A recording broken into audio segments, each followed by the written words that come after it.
Assalamualaikum, selamat pagi pemirsa. Apa kabar Indonesia Pagi? Hadirkan informasi pertama. Ini seorang ibu menjadi korban begal saat berhenti di Jalan Borma, Kecamatan Cicendo, Kota Bandung.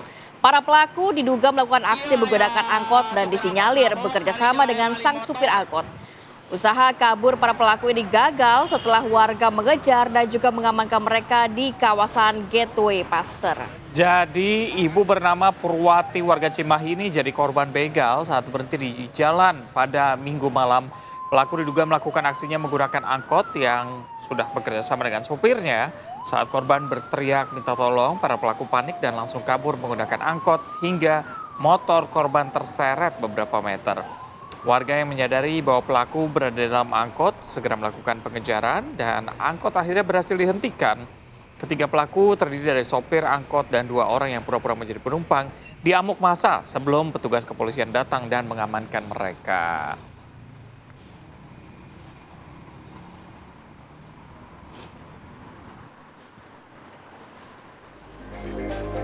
Assalamualaikum, selamat pagi pemirsa. Gimana Selamat kabarnya pagi. hari ini? Tidak terasa sudah hari Senin, begitu ya. Lagi kerja lagi deh. Tapi kami harapkan Anda bisa tetap semangat walaupun hari ini agak sedikit mendung ya di kawasan Jakarta dan juga sekitarnya. Tapi harus menjadi perhatian bagi warga Muara Gembong di Bekasi begitu ya. Itu dia. Dengan adanya ketinggian air karena banjirop ditambah hari ini juga cuaca sedikit mendung. Jadi Anda harus lebih bersiap ya menghadapi kenyataan yang kemungkinan terjadi. Nah, tapi kita tahan dulu ya, Zah. Nanti kita akan juga pantau di wilayah Bekasi. Tapi kita hadirkan dulu informasi yang lain. Ini ada aksi puluhan anak remaja yang menggunakan sajam atau senjata tajam hendak melakukan tawuran, tepatnya di Jambi dan juga viral di media sosial.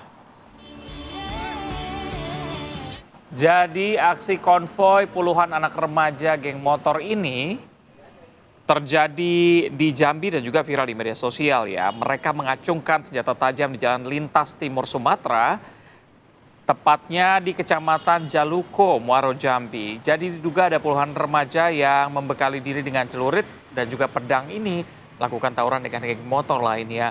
Warga sekitar dan para pengguna jalan resah karena cukup bahaya mereka menggunakan senjata tajam di sana. Setelah viral, ini tim dari Reskrim Polsek Jaluko langsung bergerak cepat dan menangkap 8 remaja yang ternyata statusnya masih pelajar. Masih simit-simit ini. Iya. Ngeri banget sih. Mending cari aktivitas yang lain. Yang lebih positif. Dan semoga juga pengawasan dari pihak kepolisian terus diketatkan ya, patroli dan lain sebagainya. Iya. Kami ajak Anda untuk ke informasi berikutnya. Pemirsa, ini banjir merendam ratusan rumah warga di desa Kalang Ligar. Ini tepatnya berada di Kecamatan Teluk Jambe Barat, Karawang, Jawa Barat. Ya pemirsa, seperti inilah kondisi banjir pemirsa yang merendam permukiman warga di desa Kalang Ligar, Kecamatan Teluk Jambe Barat, Karawang, Jawa Barat yang kita pantau dari udara. 327 rumah milik warga ini masih tergenang air dengan ketinggian kurang lebih 1,5 meter. Lokasi rumah yang terendam yakni Dusun Pangasinan meliputi 5 wilayah RT. Sementara untuk di Dusun Kampek, banjir ini merendam 2 RT, RT 5 dan juga RT 6. Dampak dari banjir ini pemirsa, sekitar ada 1.268 warga masih bertahan di sejumlah titik pengungsian di aula desa, tenda darurat, serta sanak saudara. Selain merendam rumah warga, banjir juga terpantau merendam ratusan hektar tanaman padi serta palawija.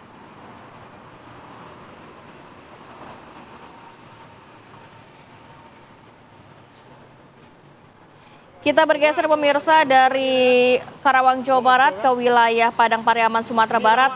Sejumlah sungai kembali meluap dan mengakibatkan beberapa lokasi kebanjiran di wilayah Padang Pariaman, Sumatera Barat. Nah, yang Anda saksikan ini merupakan rekaman dari warga ya yang mengabadikan bahwa air sungai meluap ke permukiman mereka. Naiknya debit sungai ini disebabkan oleh cuaca ekstrim yang melanda beberapa wilayah di Kabupaten Padang Pariaman. Wakil Bupati Pariaman mengimbau warganya agar tetap waspada dan tidak mendekati daerah aliran sungai serta tebing untuk menghindari banjir dan longsor susulan.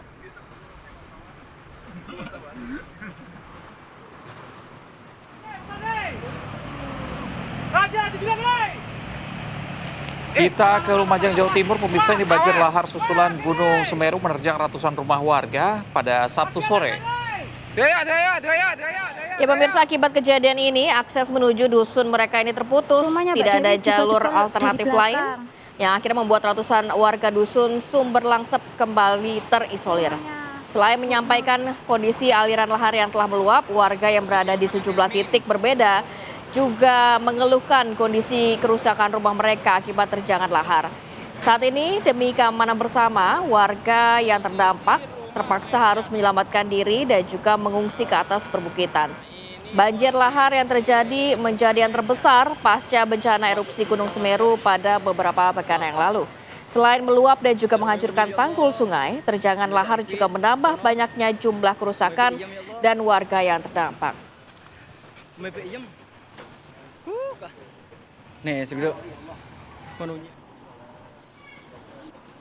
Pemirsa, banjir rob merendam ratusan rumah warga pesisir di kawasan Kampung Tanjung, Kecamatan Mentok, Kabupaten Bangka Barat, Provinsi Bangka Belitung. Jadi ini terjadi akibat peningkatan air laut yang pasang di wilayah pesisir. Ketinggian air merendam hampir mencapai 1 meter dan mengganggu aktivitas warga. Dari penuturan warga, banjir rob ini memang kerap terjadi di penghujung tahun jika musim penghujan tiba. Air laut yang menjadi pasang menyebabkan gelombang air laut naik ke permukiman dan merendam rumah mereka. Sementara itu pemerintah daerah Kabupaten Bangka Barat sudah mendata dan survei ke lokasi untuk mengatasi banjir yang kerap terjadi di kawasan ini.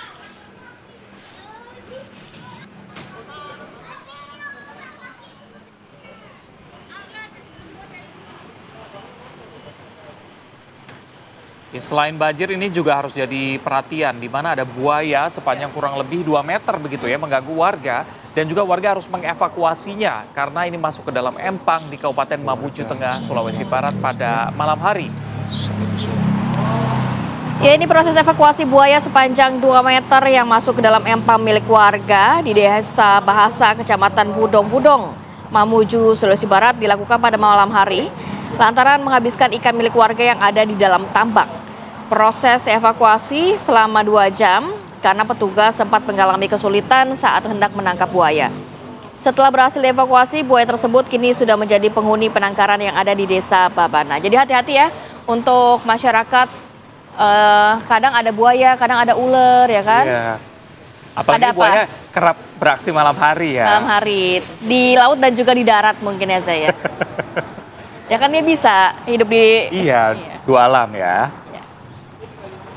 Kita tinggalkan buaya yang masuk ke empang pemirsa, kita bergeser ke informasi selanjutnya. 1 orang tewas dan 8 luka-luka saat mobil pickup mengalami kecelakaan lalu lintas di Jalan Raya Bandung Cirebon, Sumedang, Jawa Barat.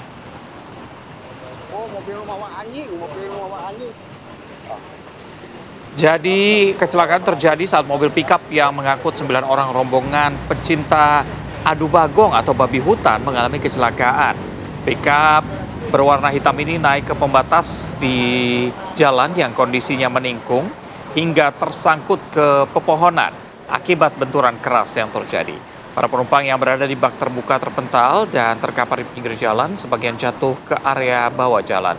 Warga bersama dengan polisi yang tiba di lokasi langsung melakukan pertolongan. Para korban yang diduga tabrakan ini dengan sebuah truk dari arah berlawanan dievakuasi ke RSUD Umar, Sumedang, Jawa Barat.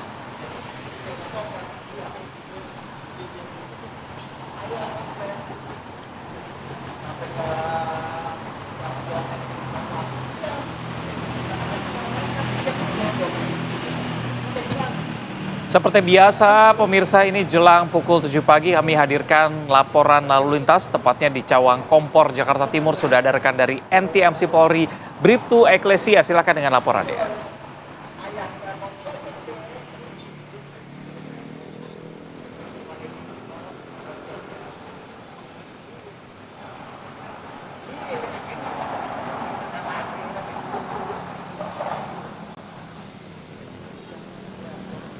Ya, Bribtu Eklesia, silakan.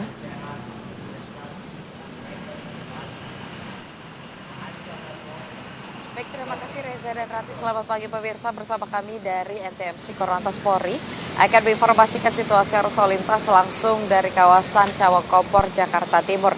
Dapat kita lihat bersama seperti yang sudah tampak di layar kaca Anda, situasi arus lalu lintas pada pagi hari ini tampak cukup ramai dan terus mengalami peningkatan volume arus kendaraan dari berbagai arahnya, yakni dari arah Kampung Melayu yang akan menuju ke arah Dewi Sartika pada pagi hari ini tampak cukup ramai, begitu pula di arah sebaliknya. Kami menghimbau kepada seluruh pengendara yang melintasi kawasan ini untuk tetap berhati-hati dan tetap mematuhi rambu lalu lintas serta marka jalan yang berlaku. Dan dapat kita lihat bersama bahwa perlambatan kecepatan di kawasan ini hanya terjadi jelang traffic light saja, selepasnya kendaraan dapat melaju dengan kecepatan normal. Kami menghimbau kepada seluruh pengendara untuk tetap berhenti di belakang garis stop pada saat mengantri jelang traffic light.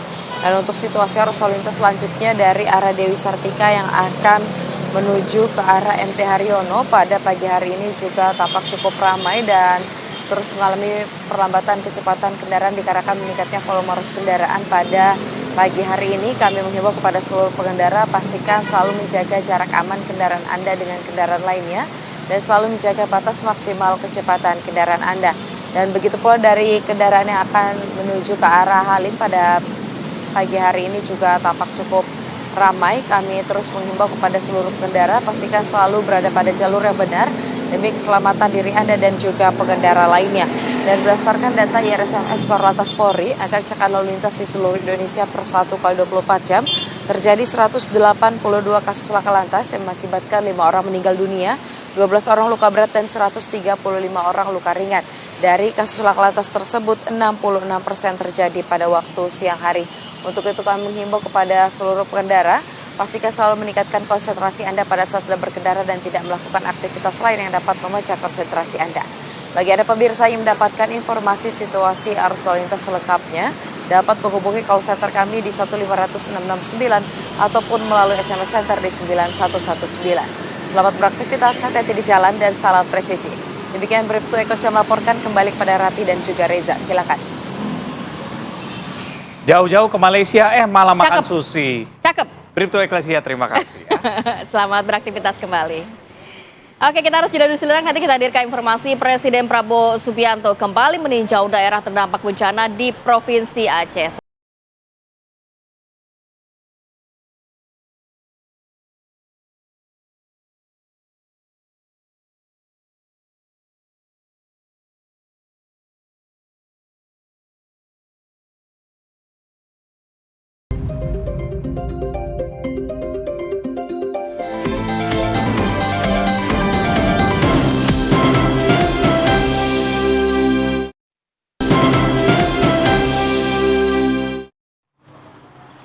Pemirsa, Presiden Prabowo Subianto kembali meninjau daerah terdampak bencana di Provinsi Aceh. Jadi, Prabowo dan juga jajarannya mendarat di Bandara Udara Internasional Sultan Iskandar Muda Aceh Besar. Presiden langsung meninjau titik-titik yang terdampak banjir dan tanah longsor. Presiden Prabowo memantau distribusi bantuan, proses evakuasi warga, serta dapur umum. Prabowo menuju posko pengungsian korban di Kecamatan Juli, Kabupaten Biren, Aceh. Presiden juga bersalaman dengan warga, melihat langsung bagaimana proses penyajian makanan korban banjir. Presiden pun ikut mencoba makanan dengan lauk nasi ikan tongkol para pengungsi korban banjir.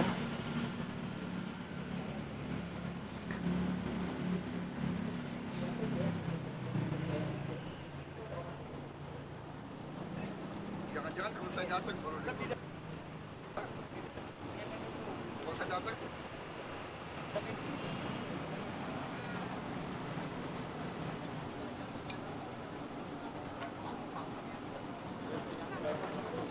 Pemirsa, Presiden Prabowo Subianto juga meninjau proses perbaikan jembatan Beli Tepin Mane yang berada di Kabupaten Biren, Aceh. Jembatan ini putus akibat banjir dan juga longsor yang terjadi. Jadi, Presiden langsung didampingi oleh Gubernur Aceh Muzakir Manaf, Menteri Pekerjaan Umum Dodi Hanggodo, Menteri SDM Bahlil Lahadalia, serta Seskap Teddy Indrawijaya melihat langsung bagaimana proses perbaikan jembatan Beli. Prabowo meninjau kerangka jembatan yang menghubungkan Biren dengan Takengon. Prabowo juga tampak berdiskusi dengan jajaran dan juga pemerintah daerah agar jembatan segera rampung dan siap difungsikan. Prabowo berharap jembatan ini bisa selesai dalam 1 hingga 2 pekan ke depan.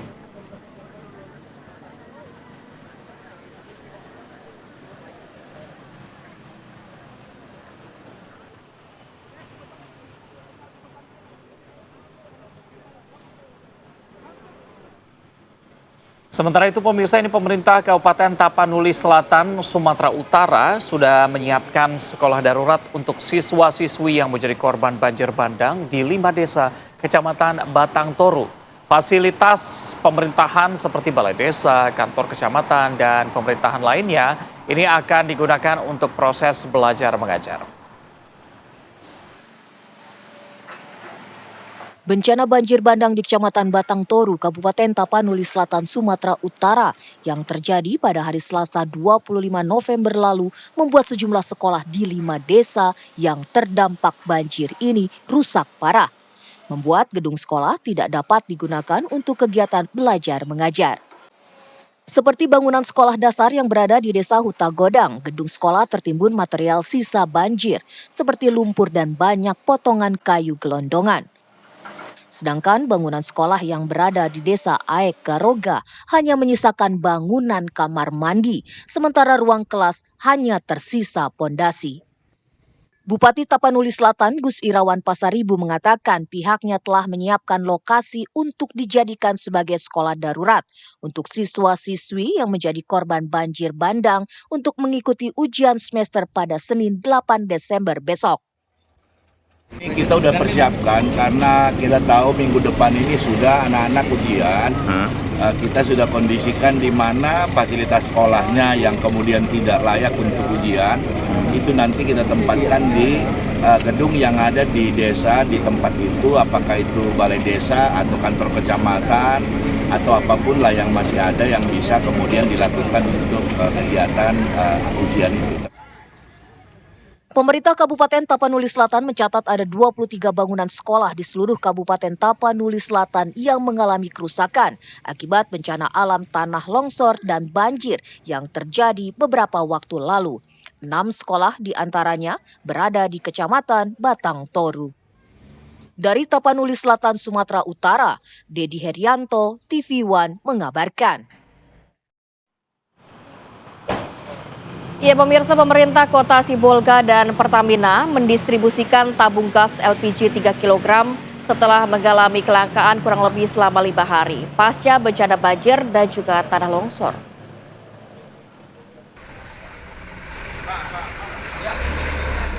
Sebanyak 1.680 tabung gas LPG berukuran 3 kg diterima oleh pemerintah Kota Sibolga usai diserahkan oleh Pertamina di rumah dinas Wali Kota Sibolga. Rencananya, seluruh pasokan gas tersebut akan segera didistribusikan kepada masyarakat setelah 5 hari mengalami kelangkaan pasca bencana yang terjadi di daerah ini. Sementara itu, Pemkot Sibolga akan berkoordinasi untuk menentukan titik pendistribusian tabung gas 3 kg untuk menghindari terjadinya kenaikan harga. Wali Kota Sibolga, Ahmad Syukri Penarik, mengatakan pihaknya akan berkoordinasi untuk menentukan titik pendistribusian tabung gas LPG tersebut. Dan hal itu dilakukan untuk menghindari terjadinya kenaikan harga gas LPG 3 kg lebih dari harga eceran tertinggi. Jadi yang sebelumnya biasanya kan penjualan gas LPG dan didistribusikan ke pangkalan, tapi kita menghindari adanya oknum yang tidak bertanggung jawab yang menjual harga gas di harga HET, harga eceran tertinggi. Menghindari itu kami akan membuat skema penjualannya mungkin tersentral di titik mana nanti dan dijualkan kepada masyarakat. Pertamina memastikan ketersediaan stok gas LPG 3 kg untuk warga Kota Sibolga akan tercukupi. Dan ini karena Pertamina memiliki stok gas LPG yang akan dipasok dari Dumai, Riau. Dari Sibolga, Sumatera Utara, Suwandi Panggabean, TV One mengabarkan. Pemirsa, seorang wanita di Kota Batam, Kepulauan Riau yang akan dipekerjakan di tempat hiburan malam ditemukan tewas dalam kondisi tidak wajar.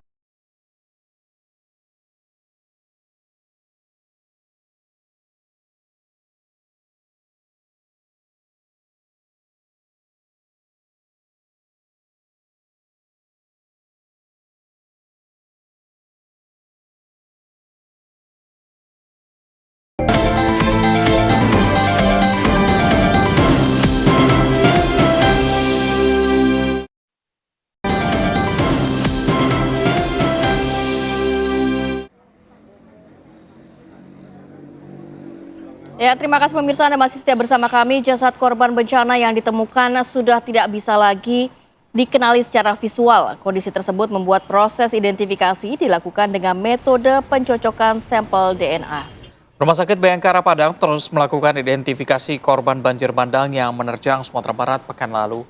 Mayoritas jasad sudah tidak dikenali secara visual sehingga identifikasi dicocokkan dengan pengambilan sampel DNA dari keluarga kandung. Jasad yang ditemukan petugas dalam kondisi membengkak dan tertimbun tanah dan lumpur sehingga ciri fisik sudah tidak lagi dikenali. Begitu pula dengan sidik jari yang sudah hilang. Sementara itu, hingga kini proses pencarian korban masih terus dilakukan dengan melibatkan anjing pelacak dari Satuan Brimopolda Sumatera Barat.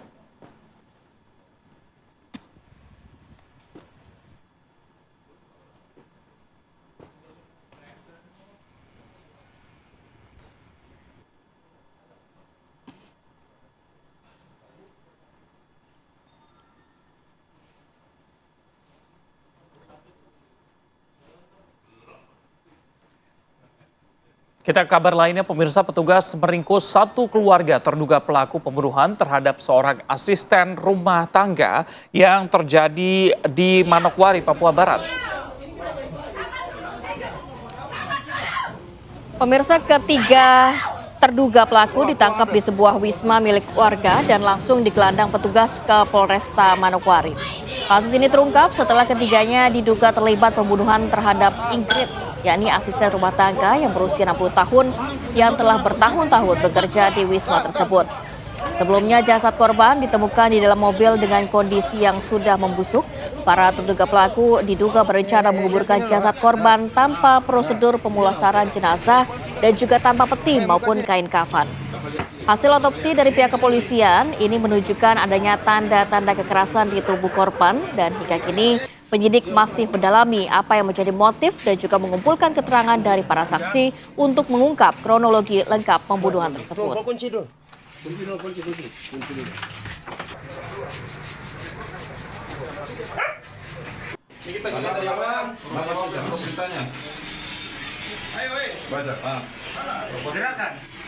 Kita ke wilayah Batam, Kepulauan Riau, pemirsa. Ada seorang wanita yang akan dipekerjakan di salah satu tempat hiburan malam. Ini justru ditemukan tewas dalam kondisi yang sudah tidak wajar di sebuah mes di kawasan Jodo Permai, Kota Batam, Kepulauan Riau, usai menjalani ritual penglaris. Korban ini mengalami penyiksaan selama 3 hari sebelum akhirnya meninggal dunia. Pelaku sempat melarikan korban ke rumah sakit untuk mengelabui petugas. Namun aksi tersebut tercium oleh polisi. 4 orang pelaku diciduk dan ditetapkan sebagai tersangka dalam pembunuhan berencana tersebut. Dalam keterangan, Kapolsek Batu Ampar mengatakan bahwa keempat pelaku memiliki peran yang masing-masing. Koko merupakan pelaku utama yang melakukan penganiayaan setelah ritual dilakukan. Dibantu oleh 3 perempuan lainnya, ada Noviana selaku koordinator LC, kemudian Angelina dan Tama yang menghilangkan CCTV di lokasi. Selain tersangka, polisi juga menyita sejumlah barang bukti seperti CCTV, selang oksigen, tabung oksigen, sapu lidi, dan sebatang kayu.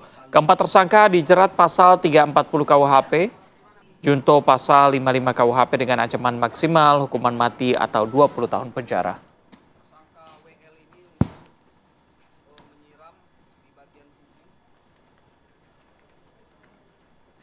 Dan untuk lebih mendalami kasus ini, kami mengajak Anda untuk langsung berbincang bersama dengan Kompol Amru Abdullah, Kapolsek Batu Ampar, Batam. Pak Kapolsek, selamat pagi. Selamat pagi, Mas.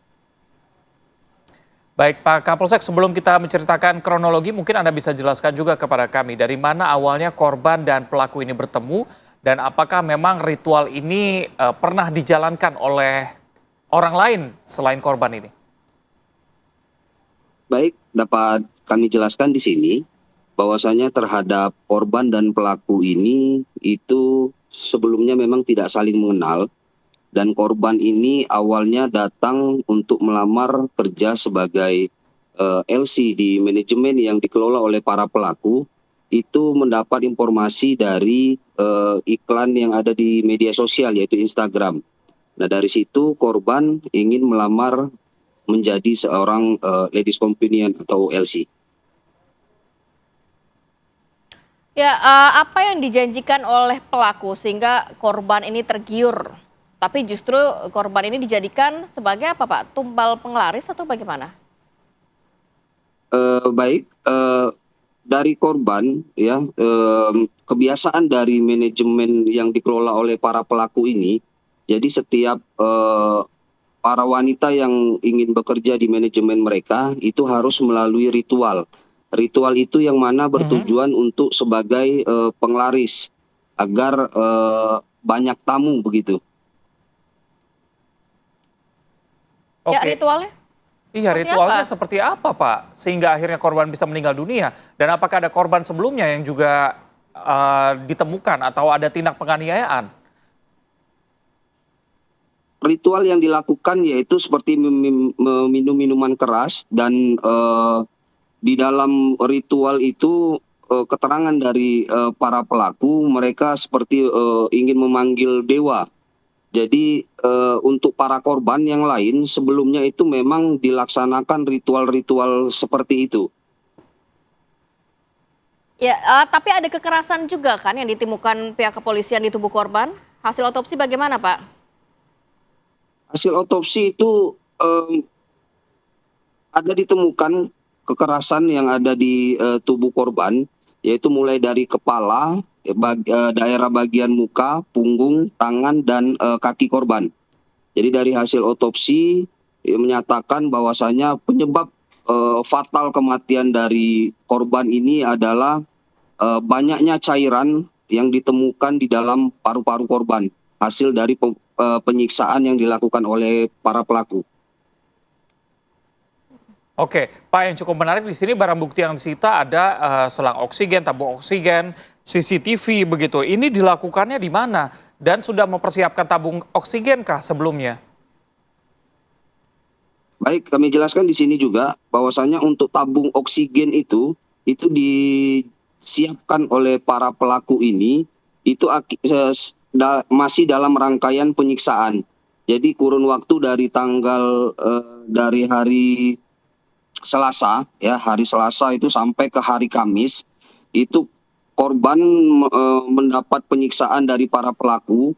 Nah, karena akibat dari penyiksaan itu tubuh ini korban ini sudah lemas, maka dari itu dari para pelaku ini berinisiatif untuk membeli tabung oksigen.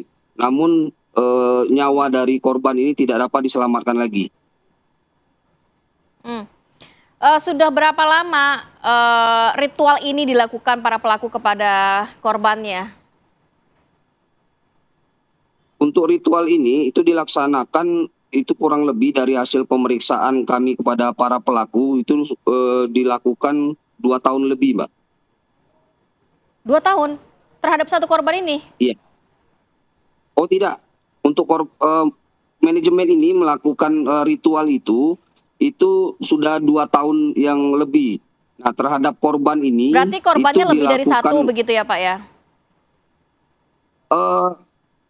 Untuk ritualnya, Mbak, maksud saya untuk ritualnya itu dilaksanakan setiap orang yang mau bekerja di situ itu dari kurun waktu 2 tahun itu selalu dilakukan ritual-ritual seperti itu. Nah, kalau terhadap korban ini itu dilakukan sejak hari Senin tanggal 24 November. Nah, namun mulainya penyiksaan itu berdasarkan hasil pemeriksaan kami dan olah TKP itu di tanggal 23, yaitu hari Selasa. 25 hari Selasa November. Oke, Pak, yang cukup menarik adalah tadi ada katakan sudah berjalan selama 2 tahun. Berarti kan sudah banyak karyawan-karyawan rekrutan lainnya begitu. Apakah bentuk ritualnya selalu sama bahwa korban-korban ini mengalami penyiksaan? Baik, kami jelaskan di sini bahwasanya dari hasil pemeriksaan itu tidak terhadap korban yang lain itu tidak dilakukan penyiksaan. Kenapa penyiksaan itu dilakukan kepada korban? Karena korban pada saat ritual itu korban ini tidak dapat mengikuti prosesnya dengan baik. Karena pada waktu ritual itu korban ini sempat menjerit histeris karena dia tidak sanggup untuk minum minuman keras. Yang mana harus meminum minuman keras itu merupakan bagian dari ritual itu sendiri. ritual tersebut. Oke. Terakhir Pak, konstruksi hukumnya dan pasal apa yang dikenakan kepada para pelaku? Para pelaku di sini untuk tersangka utama inisial WL itu kami kenakan pasal 340 KUHP, junto dengan 338 KUHP, sedangkan 3 pelaku lainnya itu 340 KUHP, junto 338 KUHP, junto ke 55 ayat 1. Dengan sanksi hukuman berapa tahun penjara? Dengan ancaman hukuman pidana penjara itu 20 tahun atau seumur hidup, dan hukuman maksimal yaitu hukuman mati. Baik, terima kasih banyak Kompol Amru Abdullah, Kapolsek Batu Ampar sudah berbagi informasi dan waktunya. Selamat beraktivitas kembali. Assalamualaikum. Baik, pemirsa, kita akan mengajak Anda untuk jeda terlebih dahulu. Usai jeda, kami punya informasi mengenai Presiden Prabowo Subianto yang kembali meninjau daerah terdampak bencana di Provinsi Aceh. Apa saja yang dilakukan Presiden di sana, kami hadirkan selengkapnya usai jeda.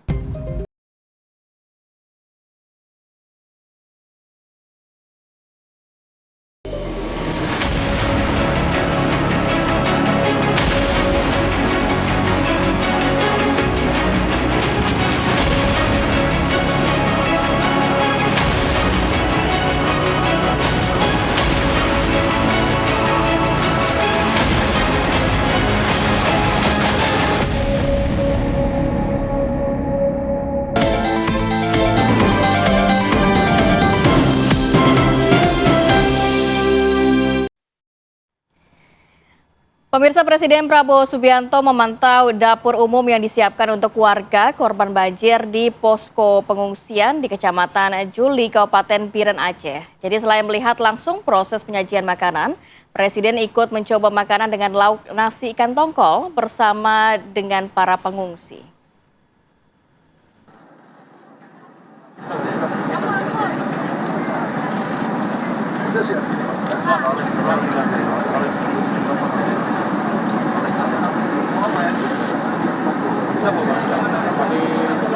Jangan-jangan kalau saya datang baru. Sepidah Bapak, sepidah. Kalau saya datang, artinya bagus ya. Sepidah Bapak.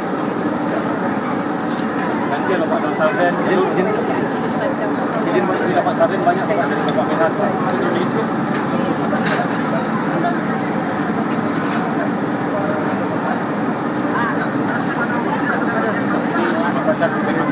Enak ya Pak? Pak, enak apa? Pak, enak ya Pak? Enak ya Pak? Dapur umum. Enak Pak? Bantuan semua dari Menhan. Enak ya Pak? Makanya itu lauk apa Pak Presiden? Ikan tongkol. Ikan tongkol ya Pak.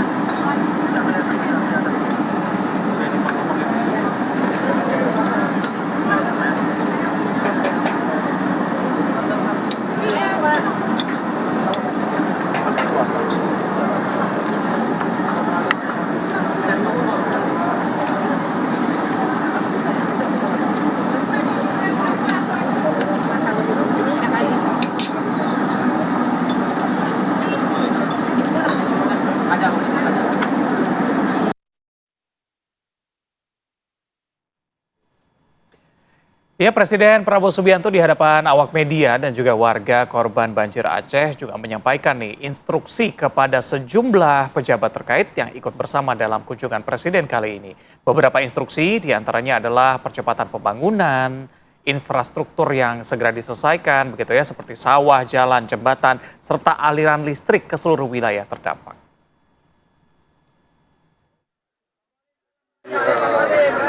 Tadi dilaporkan bendungan juga banyak yang jebol. Nanti PU ya segera akan memperbaiki. Kemudian sawah-sawah yang rusak akan kita rehabilitasi. Dan sudah dilaporkan ke saya, petani-petani nggak usah khawatir. Kalau sawahnya rusak, mereka kita akan bantu memperbaiki. Prioritas kami juga Utara belum produksi penuh. Pangan akan kita kirim dari tempat lain. Cadangan nasional yang cukup banyak. Kemudian hutang-hutang kur, karena ini keadaan alam, ya kita akan dihapus. Jadi petani nggak usah khawatir tidak bisa kembalikan hutang, karena ini bukan kelalaian tapi keadaan terpaksa, force majeure. Jadi, terima kasih juga ISDM. Siap. Lampu menyala sudah cepat. Malam ini nyala Pak. Nyala. Semua malam ini. Seluruh Aceh. Seluruh Aceh Pak. 93% malam ini Aceh semua nyala Pak. 93%. Terima kasih. Alhamdulillah. Terima kasih. Kita lihat salah satu jembatan Bailey yang sedang dibangun. Mereka kerja terus, diharapkan 1 minggu sudah bisa buka. Dan dari sini bisa terus untuk membuka 3 jembatan lagi yang menuju Bener Meriah dan Tekangan ke atas. Jadi kita lihat semua usaha kita kerahkan, ya. Nanti semua jembatan kita akan perbaiki. Mudah-mudahan 1-2 minggu ya. Kita kerja terus, karena masalahnya adalah tembus ini baru kita bisa kerja yang selanjutnya. Ini menarik banget. Pejabat-pejabat yang ikut langsung ditodong sama Pak Prabowo. Ya. Di depan warga, di depan media. Gimana kesiapan listriknya? Nah. 97% katanya. Gimana target pembangunan jembatan? 1-2 minggu paling lama. Begitu ya. Tolong kredit-kredit kepada petani juga selesaikan begitu Kurnya ya. harus diselesaikan ya. Iya, langsung loh. Jadi memang ini yang ditunggu masyarakat sebenarnya, Za. Karena belakangan juga masyarakat banyak yang berkomentar di media sosial. Akhirnya Presiden langsung untuk kedua kalinya datang lagi ke Aceh untuk meninjau langsung. Tidak hanya meninjau, tapi ternyata ada langkah lanjutan, langkah prioritas yang dilakukan oleh pemerintah. Ya, kita akan membahas mengenai hal ini dengan narasumber yang ada di studio. Sudah ada Prof. Gun-Gun Herianto, analis komunikasi politik UIN Syarif Hidayatullah Jakarta. Selamat pagi, Prof. Gun-Gun. Selamat pagi, Mbak. Sehat ya? Mas Reza, sehat, Mas Ivan. Kemudian juga sudah ada Pak Timothy Ivan Triyono, staf khusus Kepala Staf Kepresidenan. Selamat pagi, Mas Ivan. Assalamualaikum. Pagi, Mbak. Mas. Sehat ya? Sehat, alhamdulillah. Saya langsung menodong ke Mas Ivan deh. Mas Ivan, walaupun sebenarnya kita mungkin publik juga sudah melihat kemarin rapat terbatas yang diselenggarakan langsung di Aceh, Presiden dengan jajarannya dan juga stakeholder begitu ya. Tapi apa hasil tinjauan Presiden selama di Aceh ini? Kemudian langkah prioritasnya seperti apa yang benar-benar langsung dijalankan? Ya, pertama begini, kunjungan Pak Presiden kemarin di Aceh itu kan merupakan hasil atau tindak lanjut dari rapat terbatas yang beliau adakan di Hambalang pada Sabtu sore begitu. Jadi saat rapat terbatas Sabtu sore itu Pak Presiden memerintahkan kita harus ke Aceh begitu ya. Nah, kenapa Aceh? Karena Aceh ini adalah provinsi di mana kabupaten terdampaknya itu yang paling luas begitu. Dan masih banyak kabupaten kota yang masih belum bisa ditembus aksesnya begitu, dan listrik pun juga belum pulih sepenuhnya. Oleh karena itu Presiden perintahkan kita harus ke Aceh begitu ya. Nah, kemarin Presiden itu disambut oleh Pak Gubernur Aceh, didampingi oleh Pak Mensesnek, Seskap, Menteri PU, semua rasanya hadir ya, pejabat terkait begitu. Dan Pak Presiden mengunjungi jembatan yang putus di Biren, lalu meninjau posko pengungsian dan menyicipi langsung makanannya. Kenapa Pak Presiden perlu nyicipin langsung? Kenapa tuh? Karena Pak Presiden ingin memastikan bahwa makanan yang diberikan kepada warga yang mengungsi itu layak dan bergizi begitu. Ya, bukan makanan instan. Bukan makanan instan begitu. Nah, Presiden pun akhirnya memutuskan untuk bermalam di Aceh, sekaligus memimpin rapat terbatas di tadi malam begitu ya. Saat rapat tadi malam pun kita semua menyaksikan betapa tegasnya Presiden kita, betapa Presiden betul-betul menunjukkan bahwa negara hadir. Pemerintah betul-betul hands on gitu ya terhadap apa yang terjadi. Presiden ingin mendengarkan langsung apa yang terjadi di masyarakat begitu. Dan tadi malam Pak Presiden juga sudah memerintahkan agar perumahan itu segera dibangun. Huntara dan juga Huntap begitu. Setahu saya yang tadinya budget untuk satu hunian itu sekitar 30 juta, tapi dikali 2 oleh Pak Presiden tadi malam menjadi 60 juta begitu. Lalu juga tadi malam Pak Mendagri sempat melaporkan bahwa pemerintah daerah ini kekurangan uang Ya, begitu. stoknya sudah menipis. Sudah gitu menipis ya. anggaran tak terduganya begitu. Ya. Lalu Pak Mendagri mengusulkan tambahan 2 miliar rupiah. Per Tapi oleh kabupaten per kabupaten kota. Lalu oleh Presiden itu juga dikali 2 menjadi 4 miliar rupiah begitu. Ya. Dan mungkin nanti untuk provinsi akan ditingkatkan menjadi 15 sampai 20 miliar per provinsinya begitu. Oke. Jadi ini merupakan langkah konkret begitu ya. Dan juga tadi malam Pak Menteri SDM dan Dirut PLN melaporkan bahwa insya Allah siang ini jam 12 di Aceh sudah 100% pulih kembali. Kemarin baru 90. Baru 93% tadi malam begitu. Sehingga kalau nanti siang Aceh juga sudah pulih 100%, artinya di Aceh, Sumut dan juga Sumatera Barat sudah normal semuanya untuk listrik. Untuk komunikasi pun juga di Aceh sudah menyentuh angka 90%, semuanya pulih. Kalau di Sumatera Utara, Sumbar itu juga sudah pulih begitu. Lalu untuk logistik juga pemerintah per tadi malam itu sudah mengirimkan sekitar 17,5 juta kilogram beras dan juga 3,5 juta liter minyak goreng begitu. Dan Pak Presiden kemarin juga sudah membentuk Satgas Percepatan Pembangunan Infrastruktur yang dipimpin oleh Jenderal Maruli sebagai komandan gitu. Dan tadi malam Pak Menteri PU menargetkan pembangunan jembatan Beli yang dikunjungi oleh Pak Presiden itu selesai pada pekan depan begitu. Oke. Prof Gun-Gun, apa sih makna kehadiran Presiden di sana? Karena sudah dikatakan bahwa ini bukan bencana nasional, tapi menjadi prioritas begitu ya. Tapi dengan hadirnya Presiden 2 kali ke sana, pejabat juga hadir, maknanya apa? Jelas ya, ini kan situasi yang tidak nyaman dan tidak pasti.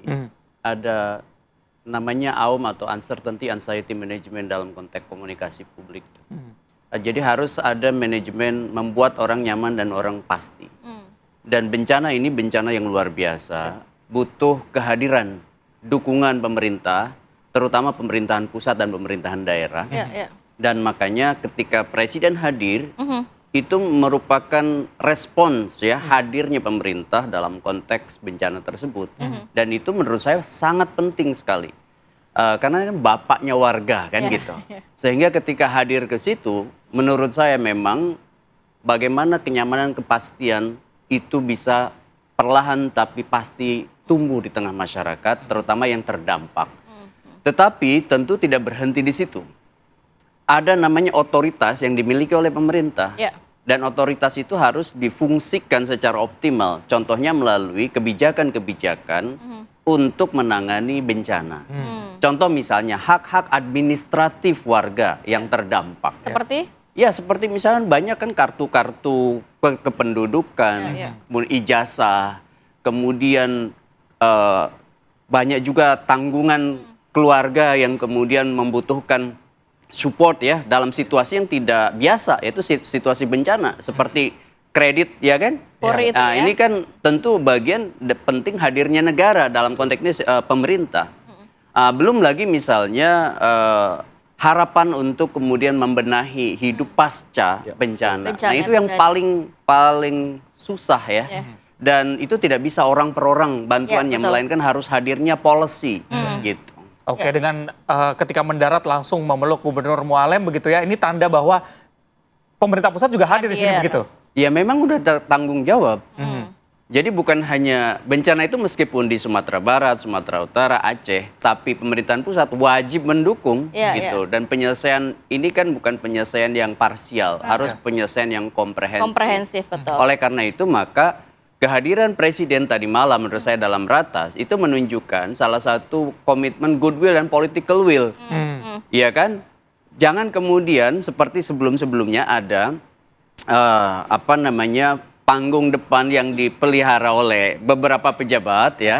Maksud saya lebih pada gimmick ya. Contoh misalnya kan tidak usah menteri itu menyerahkan bantuan dalam konteks misalnya visual yang simplikatif.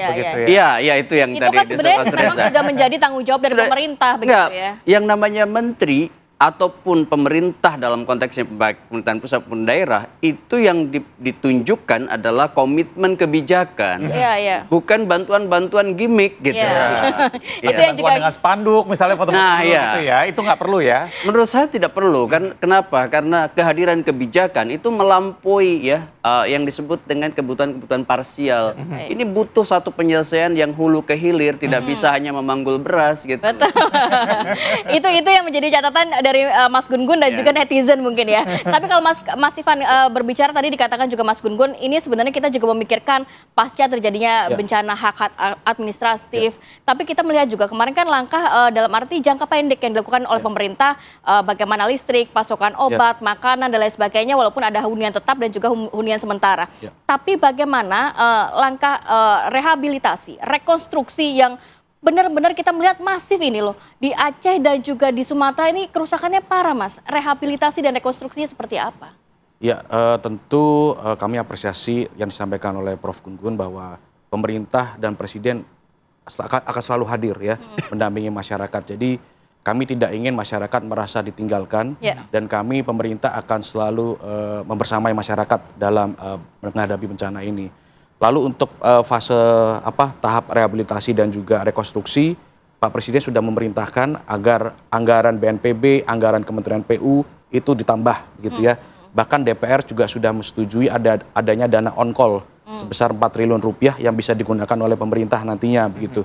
Tentu perbaikan ini harus didasarkan pada skala prioritas. Pak Presiden memprioritaskan pada pembangunan infrastruktur, pembangunan sekolah, pembangunan rumah sakit, ya, pembangunan kantor-kantor kelurahan atau kecamatan yang terdampak begitu. Karena ini merupakan pusat pelayanan publik yang disampaikan oleh Prof. Gun-Gun begitu. Lalu untuk berkaitan dengan administrasi, tadi malam Pak Mendagri sudah melaporkan bahwa Dukcapil di seluruh 3 provinsi ini sudah akan membantu dan melakukan percepatan bagi warga yang kehilangan dokumen kependudukan begitu ya. Dan itunya semua pasti free of charge gitu. Lalu Pak Mendagri juga mengusulkan kepada Presiden agar Polri menggratiskan biaya STNK dan PPKB. Tentu kan dokumen STNK dan PPKB ini banyak yang hilang. Dan itu kan domainnya di Lantas ya, Satlantas. Dan tadi malam Pak Kapolri juga sudah berkomitmen untuk menggratiskan itu semua bagi korban bencana begitu. Lalu untuk petani yang lahannya terdampak, Pak Presiden juga sudah memerintahkan kepada Kementerian Pertanian untuk melakukan rehabilitasi pertanian dengan memberikan bantuan benih dan juga pupuk serta alat pertanian nantinya begitu. Begitu sih. Oke, Mas Ivan, ini kunjungan kedua dari Pak Presiden. Apa saja catatan yang ditemukan oleh Pak Presiden selama kunjungan yang kedua ini begitu? Ya, catatan tentu pertama masih banyak infrastruktur yang rusak dan butuh percepatan. Oleh karenanya Presiden membentuk Satgas Percepatan itu begitu. Lalu suplai energi dan terutama LPG yang gas melon itu kan sangat dibutuhkan oleh masyarakat begitu. Nah, ini yang nantinya akan dipercepat oleh Pertamina beserta anak perusahaannya begitu. Lalu Pak Presiden juga mengecek ya bagaimana kehidupan pengungsi begitu, dari sanitasinya, higienitasnya, lalu kebutuhan mendasarnya seperti popok bayi, pembalut wanita, lalu juga pakaian, itu menjadi prioritas Presiden dan nantinya logistik-logistik tersebut akan ditambah bahkan 2-3 kali lipat begitu.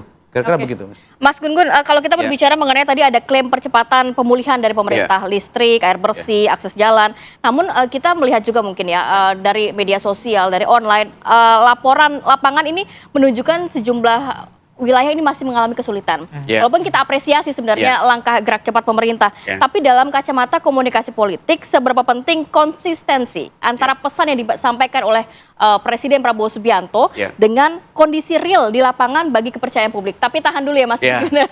Nanti kita akan bahas lengkapnya sesaat lagi, tetap bersama kami di Apa Kabar Indonesia.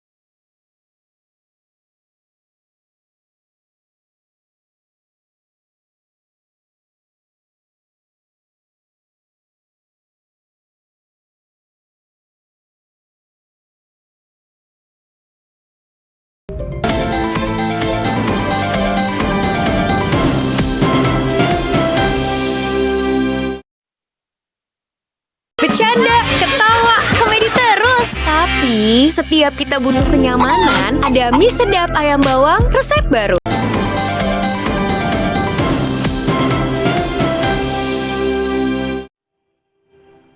Kembali bersama kami di Apa Kabar Indonesia Pagi. Pemirsa, ini dalam rapat koordinasi di Posko Terpadu Penanganan Bencana di Pangkalan Udara TNI AU Sultan Iskandar Muda, Kabupaten Besar Aceh. Ini Presiden meminta Mendagri untuk mengambil langkah tegas kepada bupati yang meninggalkan tugasnya saat kondisi bencana. Hadir semua bupati. Terima kasih ya para bupati. kalian yang terus berjuang untuk rakyat. Memang kalian dipilih untuk menghadapi kesulitan. Kalau yang mau lari, lari aja, nggak apa-apa ya. Copot langsung. Mendagri bisa ya di prosesnya di bisa ya. Itu kalau tentara itu namanya desersi itu. Ya. Dalam keadaan bahaya meninggalkan anak buah. Waduh, itu nggak bisa tuh. Soal itu. Tidak ada itu. Aduh. Saya nggak mau tanya partai mana. Udah kau pecat. Baik Mendagri, terima kasih ya. Saya lihat Bupati pada senyum semua itu. Ya, pokoknya kita dukung terus. Menko ada tambahan? Ya. Sementara itu dalam kesempatan rapat terbatas bersama jajaran Menteri, TNI Polri dan juga Gubernur Aceh Muzakir Manaf, ini Presiden Prabowo Subianto mengucapkan rasa bangganya hingga ucapan terima kasih kepada semua pihak yang telah bekerja keras untuk pemulihan pasca bencana di wilayah Sumatera dan juga Aceh.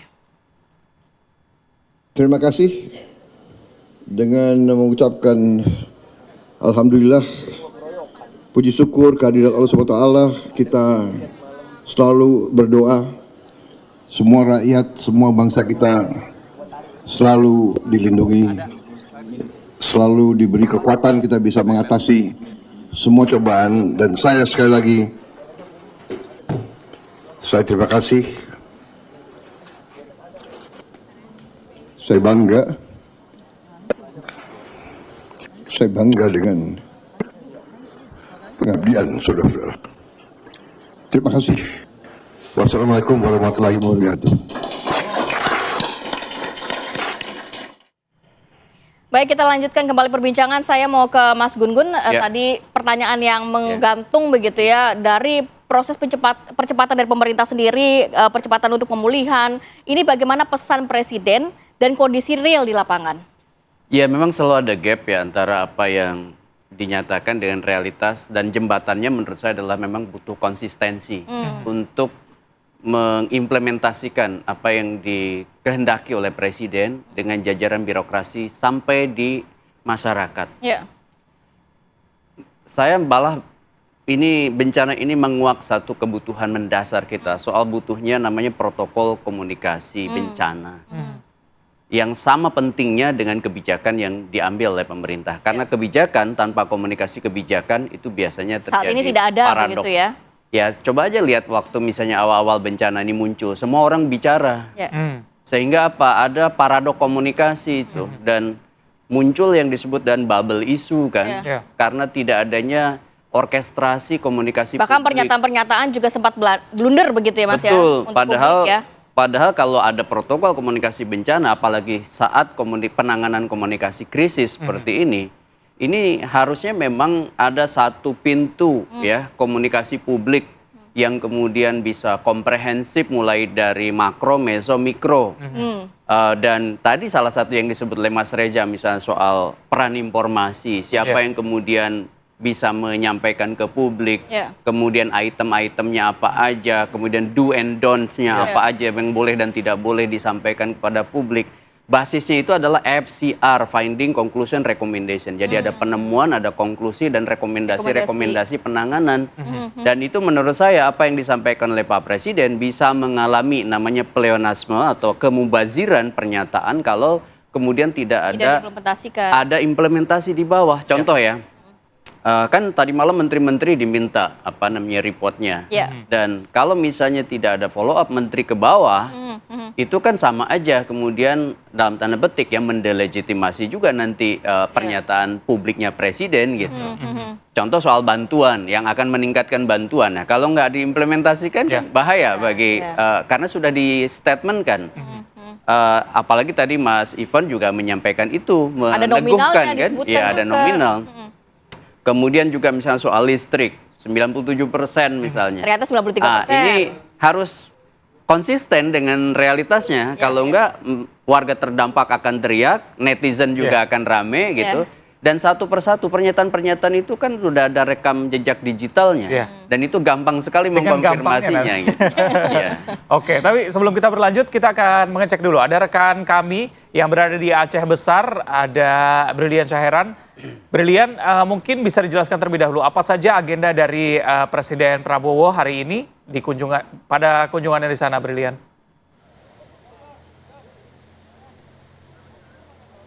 Baik Reza, Rati dan juga pemirsa, Presiden Republik Indonesia Prabowo Subianto ini kali keduanya ini berkunjung ke Provinsi Aceh, dan hari ini pada pagi hari ini sekitar pukul 8 waktu Indonesia bagian Barat ini dijadwalkan akan bertolak begitu untuk melakukan kunjungan kerja ke luar negeri, dan setelah kemarin seharian penuh ini berada di Provinsi Aceh untuk menuju ke Kabupaten Biren untuk menyaksikan secara langsung bagaimana proses pembangunan jalan Bailey atau jalan darurat yang ada di sana, serta juga mengunjungi posko yang ada di Kabupaten Biren sendiri untuk melakukan komunikasi bersama warga, melakukan pengecekan bagaimana kondisi pasca dari bencana banjir dan juga longsor. Adapun juga memang selain mengunjungi Kabupaten Biren, memang Presiden Prabowo ini kemarin sempat memimpin rapat terbatas begitu, yang ini nampaknya dihadiri oleh sebagian besar dari menteri-menteri dari Kabinet Merah Putih dan menghasilkan sejumlah poin penting, seperti yang pertama ini adalah percepatan penanganan darurat, baik ini evakuasi, kemudian distribusi makanan, layanan kesehatan, hingga penanganan korban.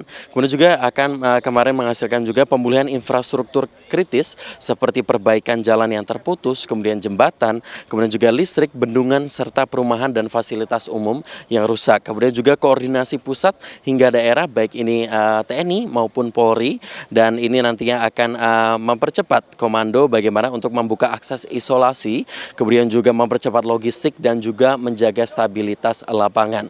Kemudian juga berfokus pada wilayah yang terdampak paling parah begitu, yang nanti akan menjadi prioritas karena skala kerusakan dari bencana hidrometeorologi ini nampaknya cukup besar. Di Provinsi Aceh ini ada dilaporkan sebanyak 18 kabupaten yang terdampak dari bencana banjir dan juga tanah longsor.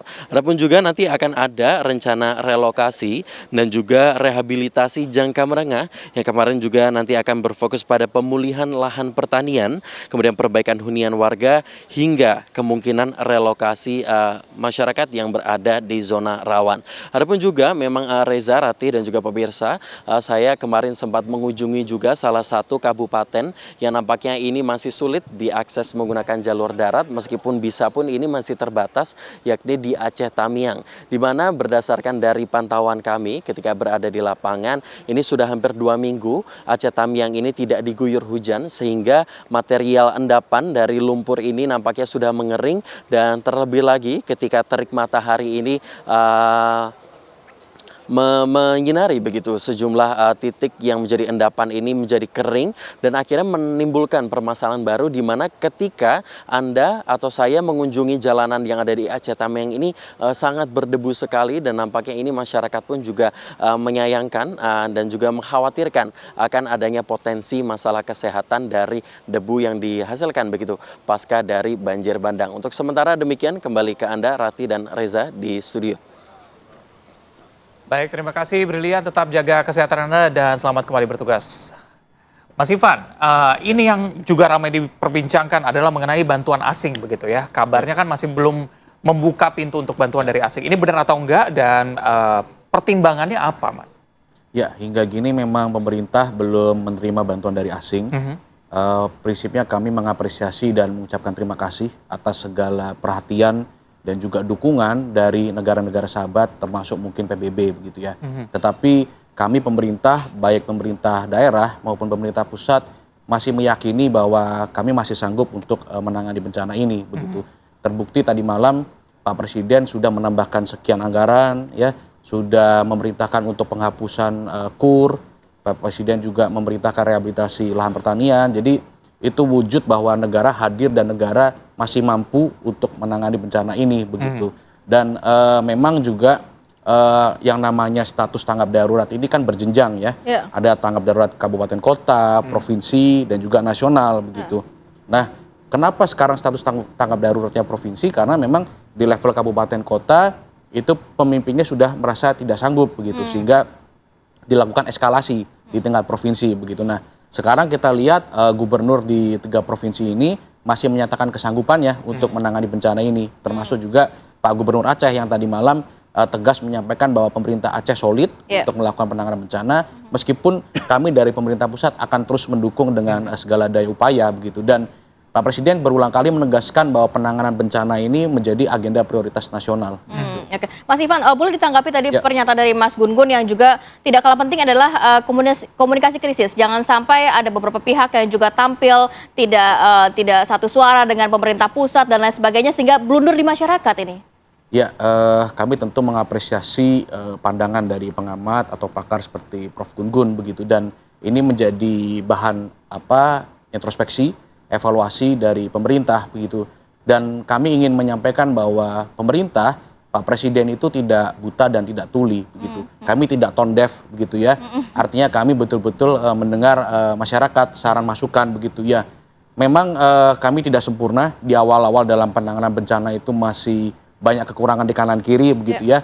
Terutama mungkin terkait dengan penampilan beberapa pejabat publik di media massa, di media online begitu ya. Yang dianggap gimmick atau pencitraan begitu ya. Ya, itu tentu ada penilaian positif, ada penilaian negatif gitu ya. Ada yang menilai itu sebagai hal positif, ada yang menilai hal negatif. Kami hargai semuanya dan kami melakukan evaluasi perbaikan begitu ya. Dan juga Pak Presiden menegaskan bahwa semua kementerian lembaga, semua menterinya sudahlah fokus bekerja saja. Fokus melakukan percepatan terhadap penanganan bencana ini begitu. Memang komunikasi itu penting, sehingga hari ini pun saya diminta tampil, ya saya tampil. Kami menyampaikan informasi, dan saya ketika tampil di sini saya cek kanan kiri dulu. Saya pastikan bahwa informasi yang saya sampaikan hari ini adalah informasi yang sesuai dengan di lapangan seperti apa.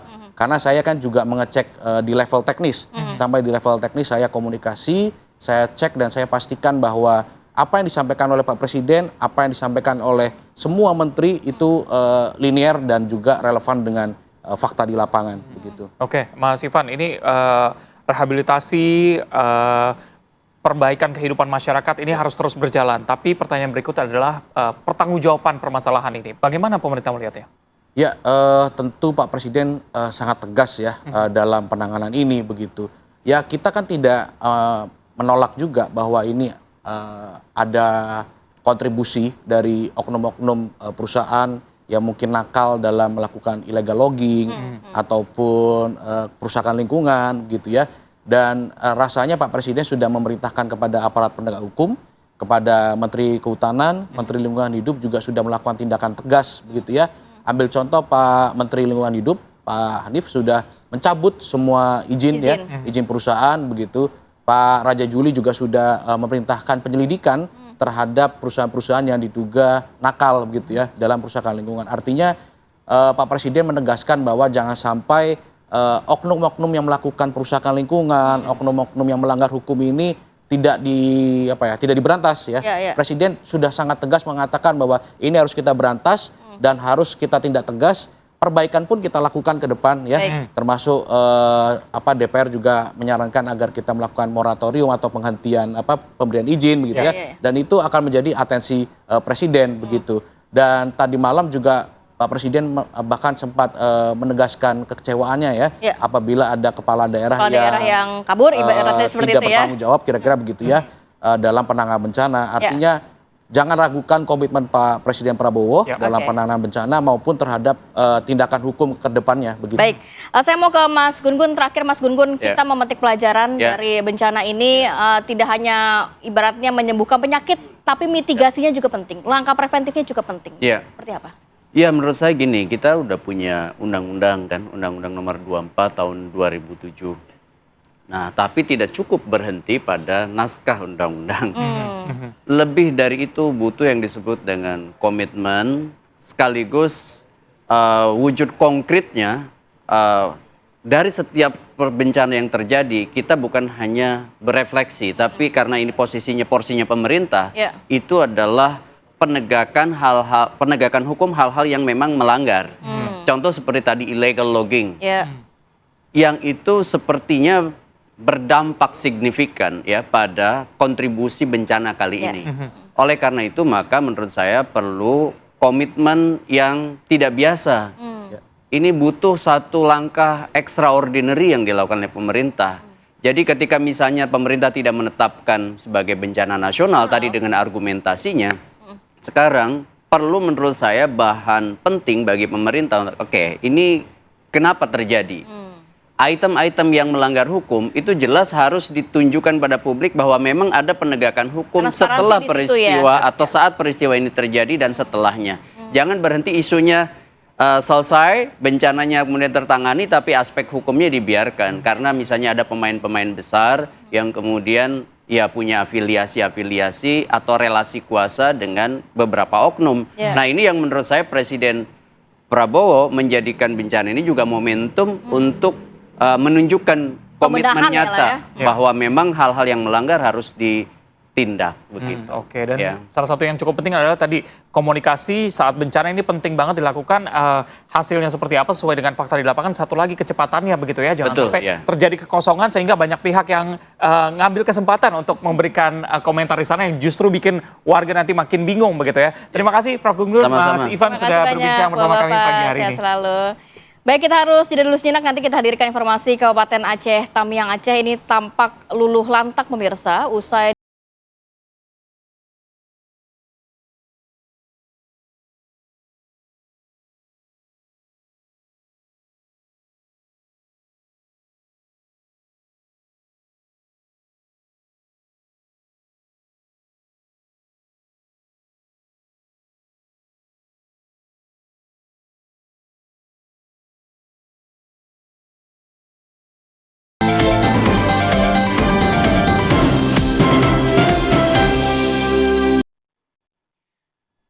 Pemirsa, terima kasih Anda masih setia bersama kami. Jurnalis TV One Sharon Situmorang ini berhasil menembus wilayah terparah yang dihantam banjir bandang dan juga longsor di wilayah Tapanuli Tengah, Sumatera Utara. Dalam perjalanan ini, jurnalis kami bersama dengan rombongan Bupati Tapanuli Tengah, Masinton Pasaribu. Jadi pemirsa, wilayah yang ditembus merupakan Kecamatan Tuka.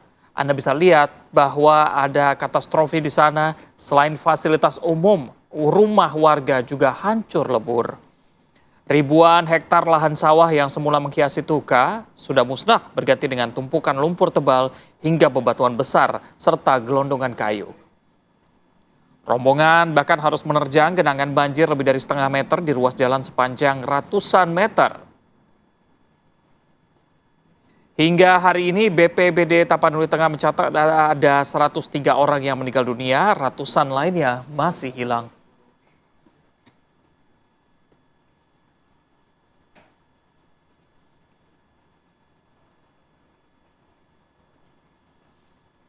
Sementara itu, Kabupaten Aceh Tamiang Aceh tampak luluh lantak usai diterjang banjir bandang beberapa waktu lalu.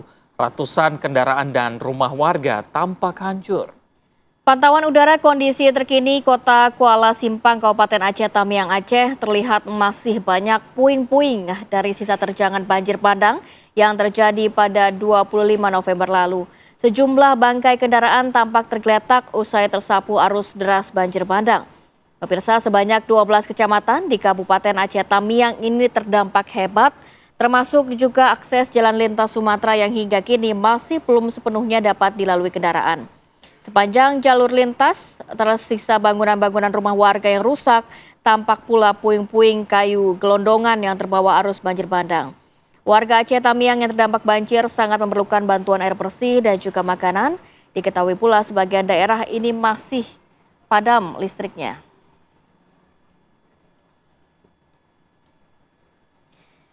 Baik, untuk memantau bagaimana kondisi terkini pada pagi hari ini, kita akan langsung bergabung bersama rekan kami, ada Saiful MDA dari Aceh Utara. Selamat pagi Saiful, boleh digambarkan kondisi terkini di wilayah Anda seperti apa? Ya baik, Raffi dan Reza dan pemirsa di rumah. Nah, saat ini saya berada di Kecamatan Samudra Gedung, tepatnya di Blangkria. Nah, di desa ini pada saat terjadinya bencana banjir bandang, ini di ruas jalan negara ini berada air berkisar sekitar pinggang. Sehingga di desa ini banyak mengalami korban jiwa daripada masyarakat yang melintas. Bahkan ada orang yang melintas dari sini sehingga terjungkal masuk akibat derasnya air yang berada di melintas di jalan ini. Dan di belakang saya yang perlu diketahui adalah ini adalah salah satu dari sisa yang belum terjamah ini untuk dibersihkan. Ini adalah di Desa Blangpria, Aceh Utara, Samudra Gedung. Nah, kondisinya masih seperti ini. Dan sudah memang sebagiannya ada yang membersihkan di kampung ini, tapi belum sempurna. Dan ini kita lihat lumpur setebal 30 cm masih menggenangi, bahkan masih ada airnya di lokasi ini. Yang seharusnya pada hari ini lokasi ini sudah tidak ada lagi seperti ini. Dan hampir seluruh desa ini masih porak-poranda. Demikian Raffi dan Reza. Ya, Saiful, kalau berbicara mengenai listrik sendiri, apakah di wilayah Aceh Utara ini sudah benar-benar nyala 100% atau memang ada sebagian wilayah yang terisolir, bahkan belum ada bantuan, bahkan listrik di sana? Ya, Raffi dan Reza, kita perlu ketahui sampai hari ini untuk kondisi listrik sendiri belum normal. Bahkan ada yang sudah menyala dan ada yang belum, seperti di kawasan di Sawang ya, Sawang dan kawasan Langkahan. Nah, ini sama sekali belum menyala listrik karena daerah itu seluruhnya hancur ini.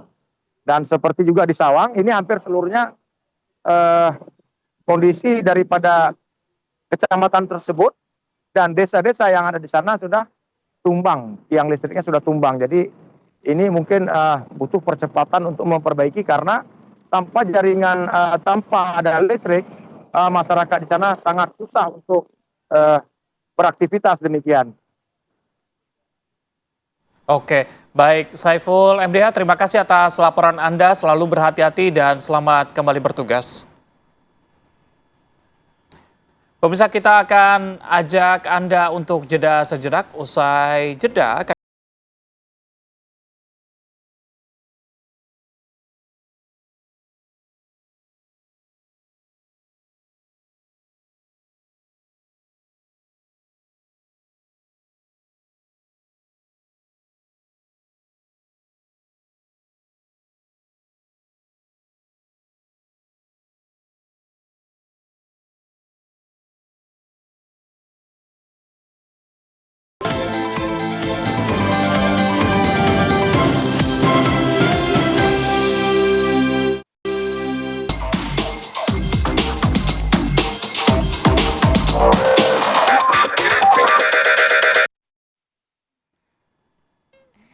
Ya pemirsa, ada yang viral di mana banjir rob yang merendam permukiman di Kecamatan Muara Gembong, Kabupaten Bekasi ini kian parah akibat meluapnya Sungai Citarum. Jadi ratusan rumah warga pemirsa terendam banjir setinggi kurang lebih 60 cm. Ini juga videonya beredar di media sosial ya.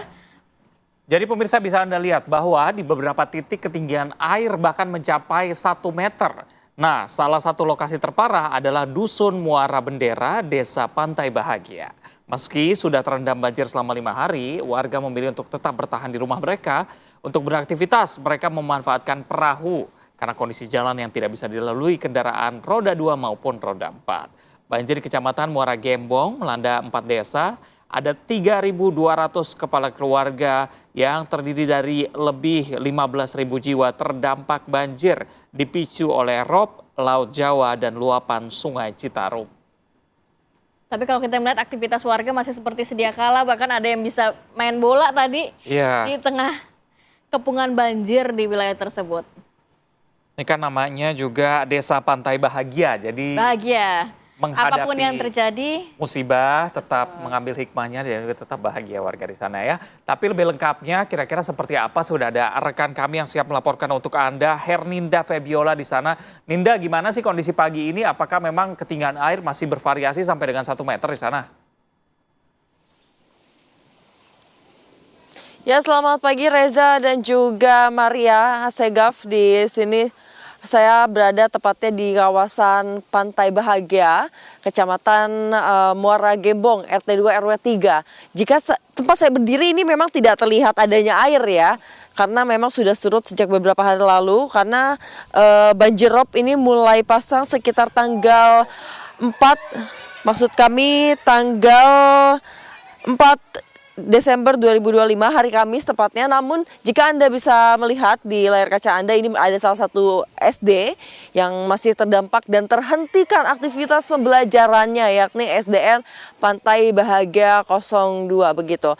Nah, jika melihat situasi di sini pada saat ini mungkin sudah beberapa daerah mulai surut, namun kondisinya adalah bukan hanya banjirop atau pasang laut Jawa saja yang menyebabkan wilayah ini terendam begitu, namun juga ada dua situasi, yakni pantai pasang laut Airop dan juga meluapnya Sungai Citarum, yang ini juga bisa saya lihat di layar kaca Anda. Sungai Citarum di sini cukup tinggi, bahkan mungkin apabila terjadi hujan kembali akan kembali menaik begitu. Namun untuk bagaimana selengkapnya informasi terkait situasi terkini di Desa Pantai Bahagia ini, kami sudah bersama dengan Sekretaris Desa, Pak Kurtubi, narasumber saya. Selamat pagi Pak Kurtubi.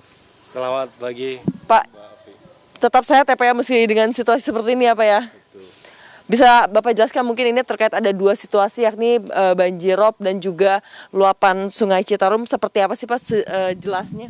Untuk banjirop itu kan terjadi pada saat hari Kamis ya, mulai hari Kamis sampai hari ini pun masih, tapi puncaknya banjirop itu hari Sabtu karena saat purnama tanggal 15.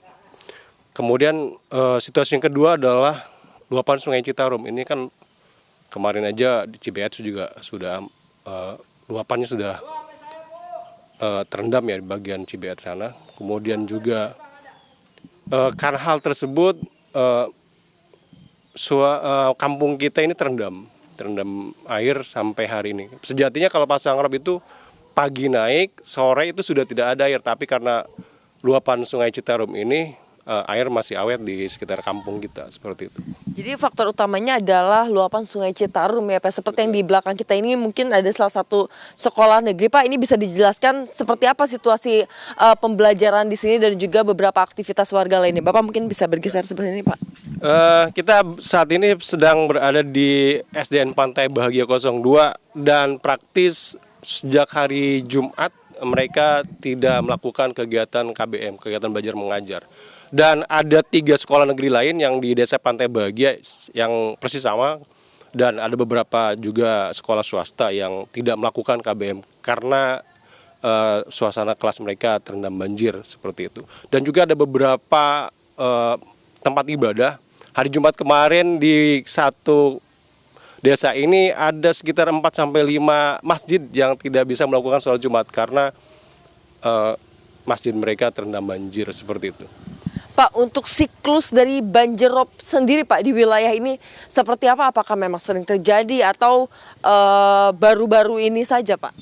Kalau untuk siklus banjirop ini perilaku alam ya, sejak diciptakannya langit dan bumi ini sudah ada sebetulnya kan, karena rob ini proses antar gaya gravitasi bulan. Untuk ketika saat bulan besar ini ada gaya gravitasi, maka sejatinya rob ini bukan hal yang baru. Jadi tiap bulan kita mengalami 2 siklus ya, 2 kali di saat pergantian bulan dan bulan purnama. Tapi biasanya yang paling besar itu di saat bulan purnama memang.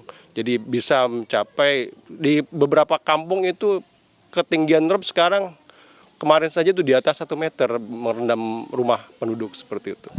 Baik, berarti dalam 1 bulan ini bisa 2 kali terjadi banjirop ya Pak di wilayah ini ya.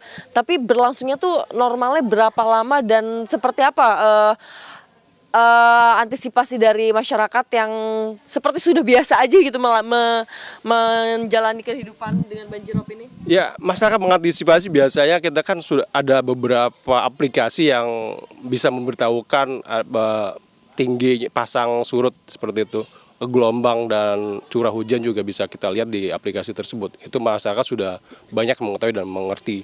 Dan hanya saja mereka biasanya kesulitan untuk mengevakuasi barang seperti kayak barang-barang itu, mesin cuci dan sebagainya, ketika air rob ini tidak bisa diprediksi ketinggiannya kan. Jadi banyak juga yang kerusakan seperti itu, yang kerendam. Kemudian siklusnya mulai dari jam 8 pagi biasanya itu sampai jam 12 siang. Dan jam 1 itu mulai tarik surut sebutnya. Kalau jam 4, jam 5 sore itu biasanya kalau perilaku rob itu sudah tidak ada air sebenarnya. Tapi karena hari ini ada juga luapan Sungai Citarum, yang sisi Sungai Citarumnya tidak memiliki tanggul sama sekali, jadi gampang banget masuk ke pemukiman seperti itu. Kalau dari pihak desa bahkan hingga ke pihak pemerintah pusat seperti itu Pak, solusinya apa untuk kondisi banjirop dan juga ditambah lagi meluapi Sungai Citarum ini seperti apa Pak solusinya? Ini bukan mungkin ya solusi terbaik dan harapan kami juga agar direalisasi. Pak Prabowo kemarin menyatakan mencanangkan membangun Giant Seawall. Giant Seawall ini mungkin salah satu upaya untuk menangkis air yang dari laut ke pemukiman. Juga untuk pemasangan sidepel ataupun tanggul di sisi Sungai Citarum ini kan kewenangan juga pusat melalui badan BWSC dalam hal ini. Jadi kalau ini sudah dilakukan, kemungkinan dan harapan besar kami kejadian-kejadian seperti ini tidak akan terulang seperti itu. Pak, terima kasih atas waktu dan penjelasannya. Semoga segera berakhir ya Pak ya, dan bisa kembali beraktivitas masyarakat di sini. Ya, Kamarati dan juga Reza, seperti itulah percakapan saya dengan Pak Kurtubi, Sekretaris Desa dari Pantai Bahagia ini. Dan memang jika bisa kita simpulkan, yakni adalah terjadi dua situasi di mana ada banjirop dan juga meluapnya Sungai Citarum. Dan ada beberapa desa yang sekolah yang memberhentikan proses belajar mengajar. Solusi dari pemerintah pusat juga sangat diharapkan untuk membantu kawasan ini. Dan dari pemerintah desa juga bahkan sudah memaksimalkan bantuannya. Seperti itu, kita kembalikan ke studio. Kamarati dan juga Reza. Baik Ninda, semoga banjir rob yang ada di wilayah Bekasi tersebut segera surut dan warga bisa beraktivitas kembali. Terima kasih, selamat bertugas kembali Herninda Febiola.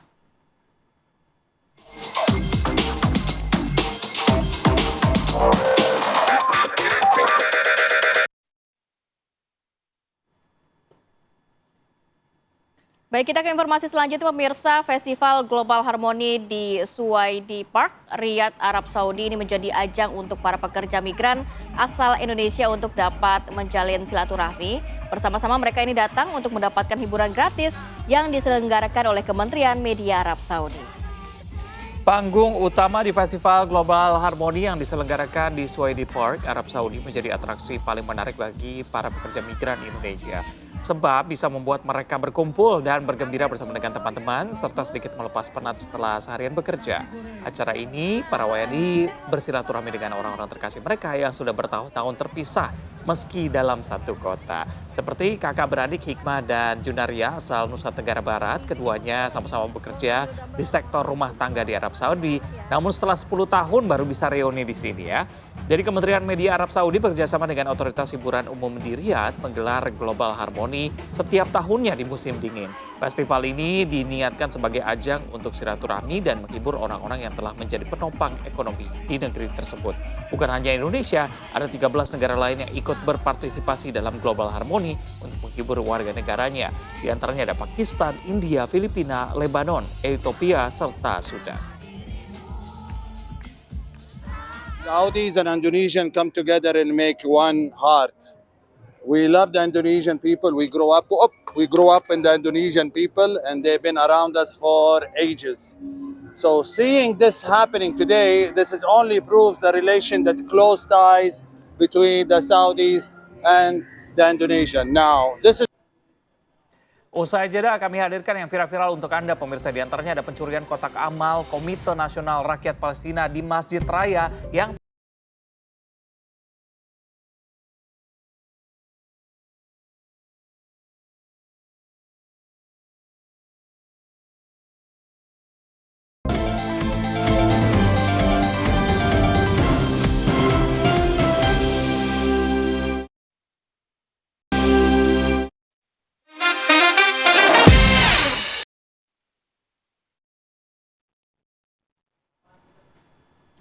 Ya, kita hadirkan segmen yang viral ini ngadi-ngadi nih ya. Ada pencurian kotak amal Komite Nasional Rakyat Palestina di Masjid Raya Batu Sangkar yang terekam kamera CCTV.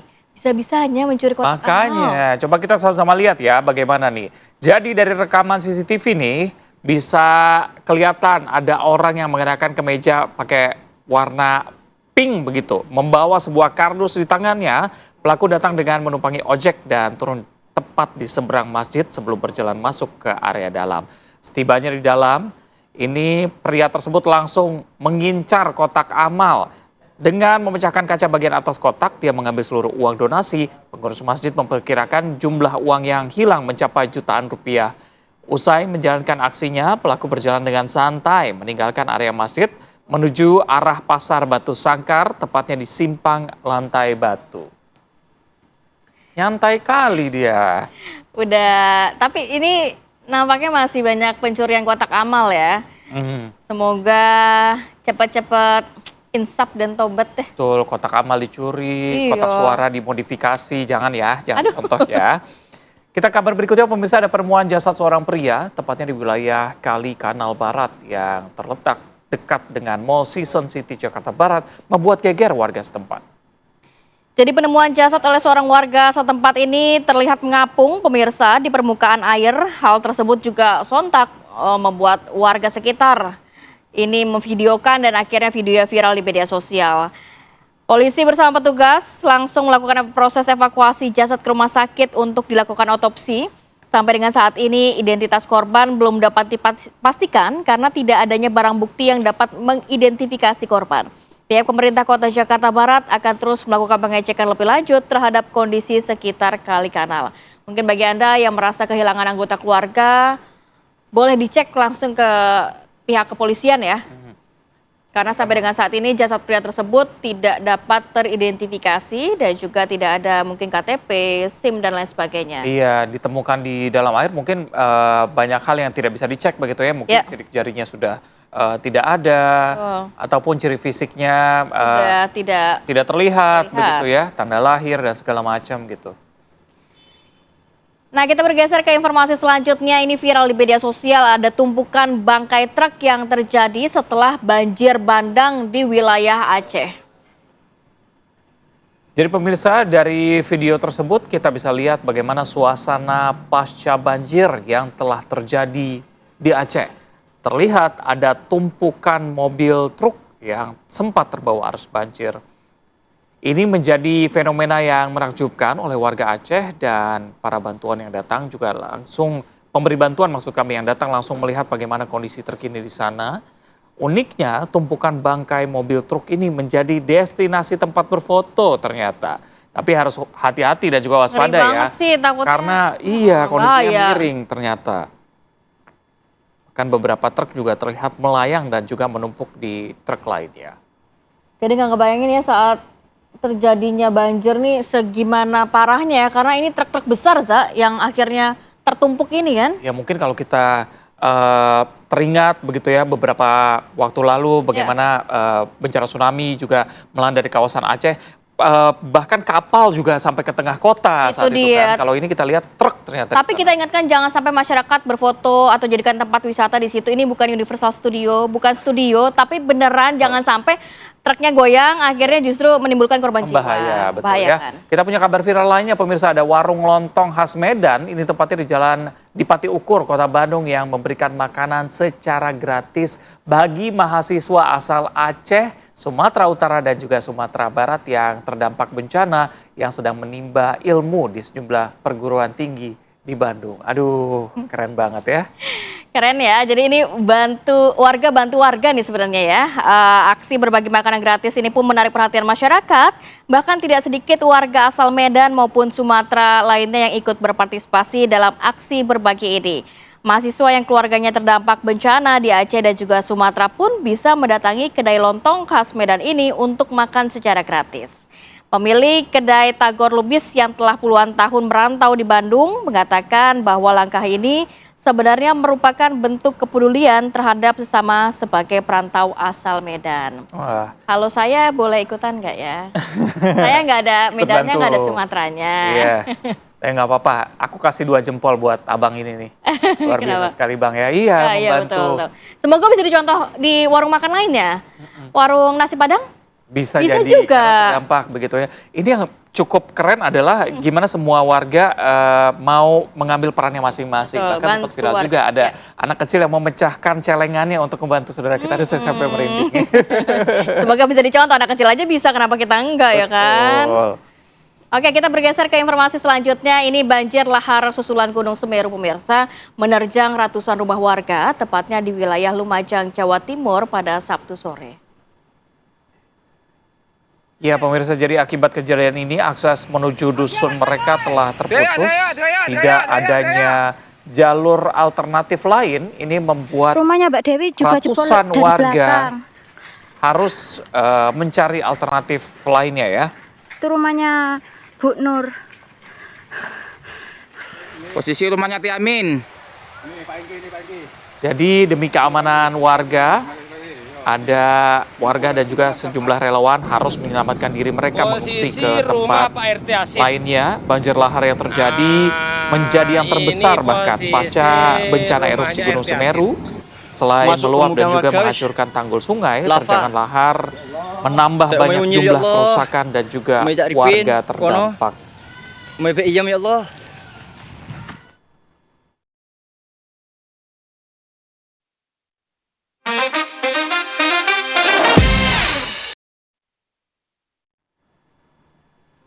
Ya, informasi yang viral tersebut harus menutup jumpa kita kali ini.